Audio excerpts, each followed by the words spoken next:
Bonjour chers amis auditeurs, auditrices.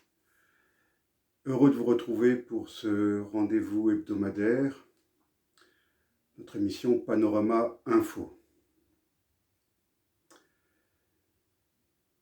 Ceux qui m'écoutent régulièrement, ceux qui me lisent éventuellement, ceux qui regardent mes vidéos sur ma chaîne YouTube RVTV, savent que l'une des causes qui me tient fort à cœur, c'est celle des peuples autochtones, des minorités ethniques, des peuples en lutte qui, de par le monde, sur tous les continents, se battent pour défendre leurs droits ancestraux sur des terres, sur des terroirs, sur des morceaux de forêt,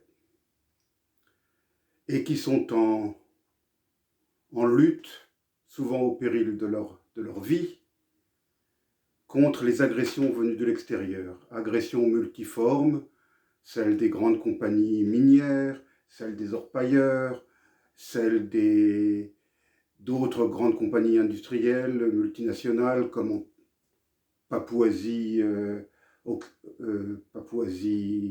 occidentale, où leurs nervis, leurs agents se livrent à une véritable chasse à l'homme contre les Papous autochtones, brûlent leurs villages, assassinent certains d'entre eux pour pouvoir exploiter leur immense mine sans être dérangés. J'ai toujours tendance à me solidariser avec le pot de terre contre le pot de fer. Encore dernièrement, je me suis beaucoup investi pour la cause de l'Artsakh, la République arménienne du Haut-Karabakh,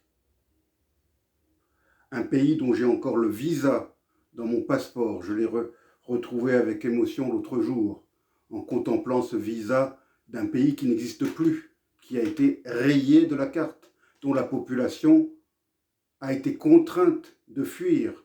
C'était, là encore, une fois de plus, la valise ou le cercueil. Et quand je parle de valise, la valise était souvent constituée d'un simple petit sac, car ces gens ont tout laissé derrière eux. Les maisons qu'ils avaient construites, les tombeaux de leurs parents, grands-parents, tout est resté là-bas. Leurs monuments, certains millénaires, dont on se demande ce qu'ils vont devenir, tant l'Azerbaïdjan a prouvé par le passé, un passé très récent, comment il cherchait toujours à éradiquer toute trace mémorielle, culturelle, patrimoniale de ce qui est arménien sur les terres qu'ils occupent, que ce soit en Artsakh ou au Nakhitchevan. Il est un pays qui, sur notre planète, symbolise tout ce qui ne va pas dans notre monde en ce qui concerne les minorités. Je pense à la Chine dite populaire, cet immense pays-continent d'1,5 milliard d'habitants, dirigé par le même parti, un parti-État, depuis 1949.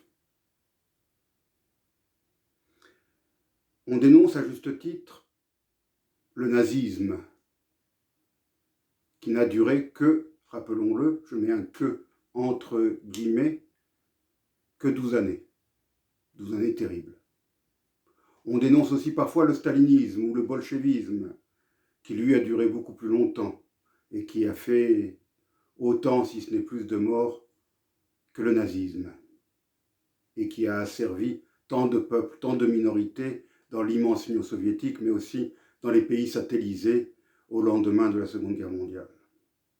Mais on oublie trop souvent la Chine dite populaire, qui depuis 1949 a abondamment massacré, réprimé, éradiqué, tenté d'effacer tout ce qui n'était pas tout à fait en accord avec la doctrine du moment, parce que le Parti communiste chinois a beaucoup évolué au fil des ans, et il y a eu ces vagues de campagnes qui ont été autant de purges gigantesques, le grand bond en avant, la révolution culturelle, et j'en passe, qui toutes ont fait des millions de morts et des millions de gens qui ont été, entre guillemets, purgés, envoyés dans des camps de rééducation où bien souvent ils sont morts.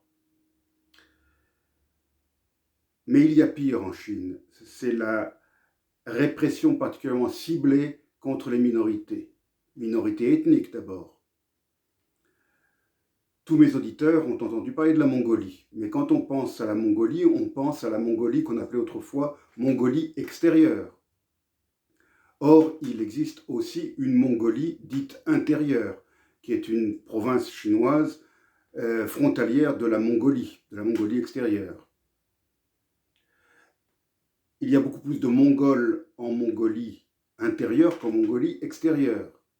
Mais ces malheureux Mongols sont largement, très très largement minoritaires sur leur terre, tant la colonisation Han a été intensive. Ils ne représentent à peine, je crois de mémoire, 10% aujourd'hui de la population de cette province de Mongolie. Je pense bien sûr au Tibet, cette nation bouddhiste qui a longtemps été indépendante, même si cette nation a entretenu parfois des rapports de vassalité avec l'Empire chinois en envoyant un tribut annuel, mais malgré tout, c'était un État indépendant avec son système de gouvernement, ses institutions et surtout sa religion bouddhiste. Ce pays a été envahi aussitôt après la Révolution chinoise en 1949-1950. Le Dalai Lama, le souverain à la fois politique et religieux de ce pays, a dû fuir et vit depuis lors en exil en Inde. Des centaines de milliers de Tibétains ont également fui. Aux pires heures de la révolution culturelle, des temples bouddhistes multiséculaires ont tout simplement été rasés. D'innombrables moines bouddhistes ont été tués ou envoyés en camp de rééducation. Et là aussi, comme en Mongolie et comme partout ailleurs en Chine, dans les zones périphériques, on a procédé à la colonisation de peuplement afin que les Tibétains deviennent minoritaires sur leur sol. Et le combat continue aujourd'hui dans l'indifférence internationale, tant toutes les nations du monde, les pays occidentaux, les pays industrialisés bien sûr, la Russie bien évidemment, mais aussi beaucoup de pays du Sud qui se tournent aujourd'hui vers la Chine, ferment les yeux sur le sort du peuple tibétain et des autres minorités. Et le Dalai Lama continue, malgré son âge avancé, à prêcher dans le désert. Je pense aussi aux malheureux musulmans de ce que les Chinois appellent le Xinjiang, c'est-à-dire en fait le Turkestan occidental, le Turkestan oriental. Et là, j'ai horreur de trop utiliser le mot génocide, qui est un peu galvaudé aujourd'hui parce que même Mahmoud Abbas utilise le terme de génocide tous les jours dans ses interventions. Il n'y a pas eu, fort heureusement, beaucoup de véritables génocides. On en a connu, bien sûr, au XXe siècle, hélas. Je pense aux Arméniens, je pense aux Juifs. On a aussi appelé ce qui s'est passé au Rwanda ou au Cambodge génocide. Mais en ce qui concerne le Xinjiang, les Ouïghours, j'aurais tendance à utiliser moi aussi le terme génocide. Parce que qu'est-ce qui est en cours en ce moment au Xinjiang? C'est l'éradication d'une nation qui n'a rien de chinoise, une nation qui fait partie du vaste monde turcophone. On s'en est pris, bien sûr, à la religion, qui était l'aspect le plus fort de l'identité de cette population ouïghour, en empêchant la pratique de cette religion, l'enseignement de cette religion, en contraignant les Ouïghours à renoncer à certaines habitudes ou à certains us et coutumes liés, bien sûr, à la religion islamique. Et aujourd'hui, ce sont des centaines de milliers de Ouïghours qui sont enfermés dans de soi-disant centres professionnels, qui sont en fait des centres de rééducation dans lesquels on leur enseigne à devenir de bons communistes, de bons Chinois. On a parlé de stérilisation forcée des femmes ouïghours afin d'affecter la démographie ouïghour et parallèlement de favoriser la colonisation, encore une fois, la colonisation de peuplements Han dans le pays ouïghour. Aujourd'hui, les Ouïghours ne représentent que même pas la moitié de la population du Xinjiang. Je rappelle aussi qu'au Xinjiang, c'est la province dans laquelle les Chinois ont fait leurs tests de bombes atomiques. Ça rappelle d'autres pratiques françaises au Sahara ou en Polynésie, soviétiques dans l'extrême-orient soviétique. Et là aussi, on a utilisé donc une zone périphérique pour faire sauter des bombes atomiques. Je pense à toutes les autres minorités ethniques chinoises qui ne sont pas chinoises ethniquement et qui sont elles aussi réprimées. Mais je pense aussi aux minorités religieuses. J'ai parlé des musulmans, j'ai parlé des bouddhistes, mais je pense aussi aux chrétiens, qu'ils soient protestants ou catholiques. L'Église catholique chinoise qui vit, je dirais, dans les catacombes, dans la clandestinité depuis 1949. Le Parti communiste chinois qui a créé une église officielle où les évêques sont nommés par le parti et où les véritables évêques sont pourchassés, persécutés, envoyés en camp de rééducation, ainsi que les prêtres. Combien sont morts dans ces camps? Je pense donc à tout cela et parallèlement, je pense aussi à Taïwan qui fait face à une menace d'invasion que l'on considère à tort ou à raison comme un morceau de Chine, mais en tout cas, même si c'est un morceau de Chine, c'est un morceau de Chine libre. Taïwan a encore été récemment classé comme l'un des pays les plus libres au monde. Je ne parle pas seulement de démocratie, mais libre. Il s'agit d'une société libre, où les droits de tous ont été reconnus, y compris les minorités religieuses, les chrétiens, les musulmans peuvent pratiquer leur religion en toute quiétude à Taïwan, ils ne sont pas persécutés. Et les minorités ethniques, je pense aux aborigènes de Taïwan, qui ne représentent que quelques pourcents de la population, sont officiellement reconnus, leurs langues sont reconnues, et la présidente elle-même, la courageuse Tsai Ing-wen, a un de ses grands-parents qui est aborigène. Donc, quel contraste avec ce qui se passe de l'autre côté du détroit de Formose, ce qui se passe sur le continent chinois. Je pense à tout cela et je m'étonne toujours de cette fascination qu'exerce la Chine populaire sur nos élites politiques, mais aussi nos élites économiques, qui sont prêtes à toutes les compromissions pour pouvoir décrocher un marché, pour pouvoir obtenir des investissements chinois chez eux. Et on assiste en Europe même à une véritable colonisation économique. Je pense au port du Pirée en Grèce, je pense au Portugal, je pense à de nombreux secteurs de l'économie, même ici en France, qui ont fait l'objet de véritables OPA chinoises. Et je pense bien sûr à tous ces biens de consommation peu onéreux que l'on achète tous les jours. Regardez bien quand vous achetez quelque chose dans un supermarché. Vous verrez toujours écrit en petites lettres « Made in PRC » ou « Fabriqué en RPC ». Alors naturellement, on ne met pas le mot Chine. On préfère utiliser l'acronyme anglais ou français de République populaire de Chine, RPC ou PRC. Vous verrez que une grande partie de ce que vous achetez chaque jour est fabriqué en Chine. En Corse, j'ai moi aussi, je me suis associé à ce combat à la fois culturel et politique qui, depuis 50 ans, a permis à la Corse de sauver ce qui pouvait l'être de sa langue et d'obtenir des statuts successifs vers une véritable autonomie. On n'en est pas encore là, mais en tout cas, je soutiens de tout cœur ce mouvement qui puisse permettre au peuple corse de maîtriser la gestion de ses propres affaires.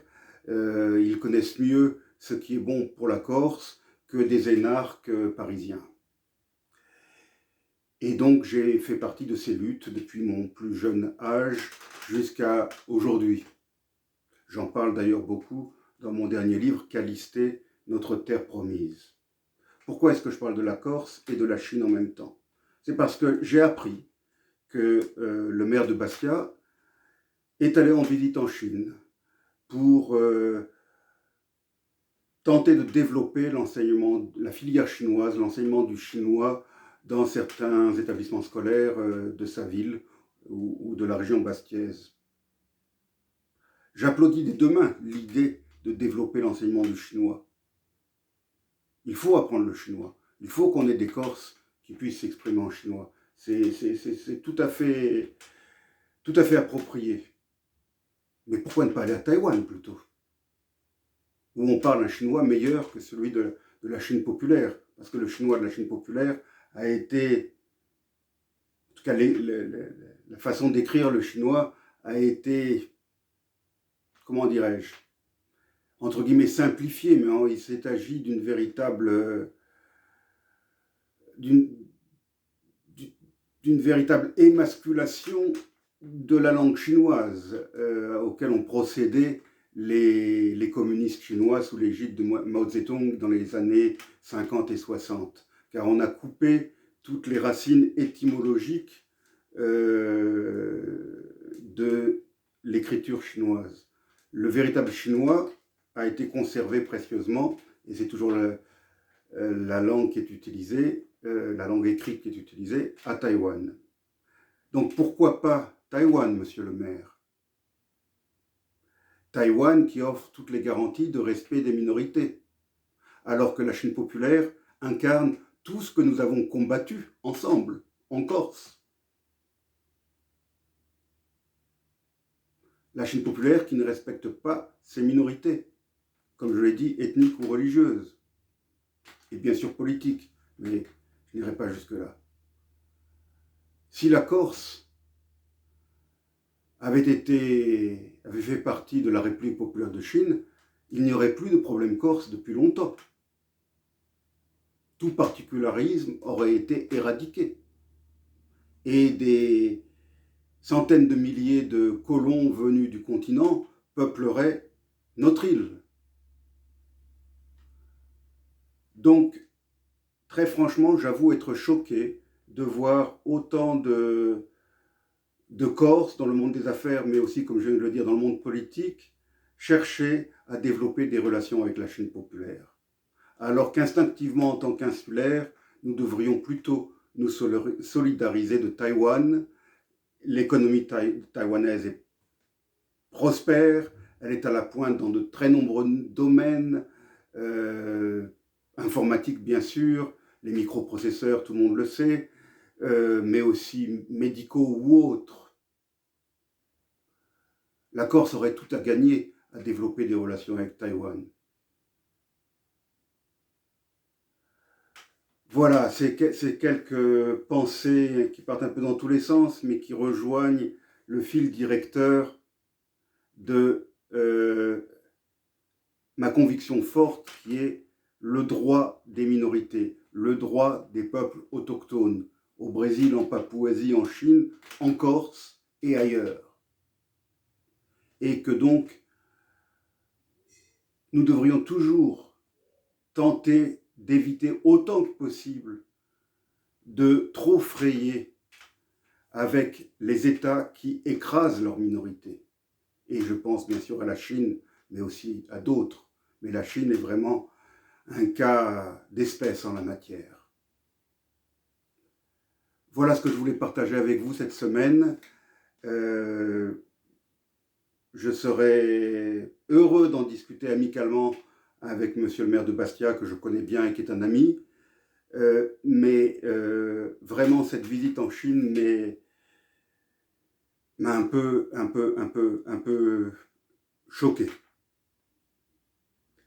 Je suis prêt à le mettre en contact avec les autorités taïwanaises au cas où il souhaiterait aussi essayer de développer des relations avec Taïwan. Mais connaissant l'intolérance chinoise, je sais qu'il est impossible d'avoir des relations avec l'un et avec l'autre. C'est dommage. La Corse aurait beaucoup à apprendre de Taïwan.